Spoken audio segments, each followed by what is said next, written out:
मन में बहुत क्रोध था। जो दृश्य हमने देखा कि जो पर्यटक के रूप में गए थे, घूमने गए थे, और वहां चून चून करके, धर्म पूछ पूछ करके, और महिलाओं को एक तरफ खड़ी करके उनके सामने गोली मार दी, बच्चों के सामने गोली मारी। उस दिन से दिमाग में बहुत तनाव था, पूरे देश के लोगों के दिमाग में, कि जब तक इसका बदला नहीं लिया जाएगा, और जिन माताओं के सिंदूर को मिटाने का काम जिन लोगों ने किया, जिन आतंकवादियों ने किया, और जिन आतंकवादियों को जिनने पाला, जो पाल रहे हैं, उनको नेस्त नाबूद नहीं कर देंगे, तब तक चैन की सांस नहीं लेंगे।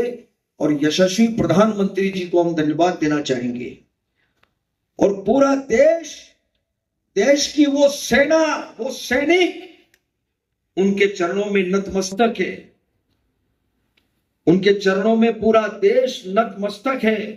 उन्होंने जो जवाब दिया है उसकी जितनी सराहना की जाए, जितना कहा जाए, एक बार उनके लिए जोरदार ताली बजा। बिल्कुल कांग्रेस गलत तरीके से प्रस्तुत कर रही है, और जिन चैनल पर ये इस प्रकार का गलत बयान जो आ रहा है, तोड़ मरोड़ करके जो कहा जा रहा है, वो बिल्कुल गलत तरीके से पेश किया जा रहा है।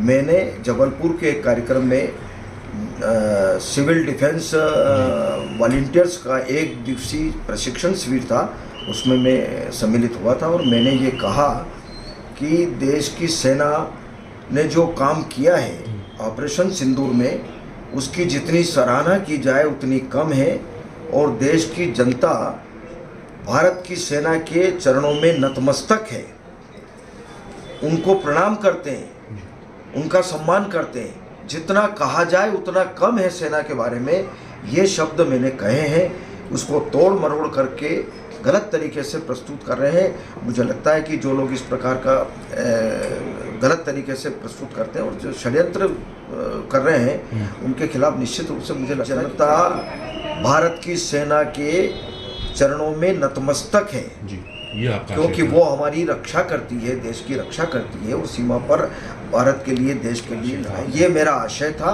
और उसी आशय का मैंने, मुझे लगता है कि विचलित होकर के कोई बात कर रहे हैं, क्या कर रहे हैं? विचलित होकर के बात कर रहे हैं, विचलित होकर के बात कर रहे हैं।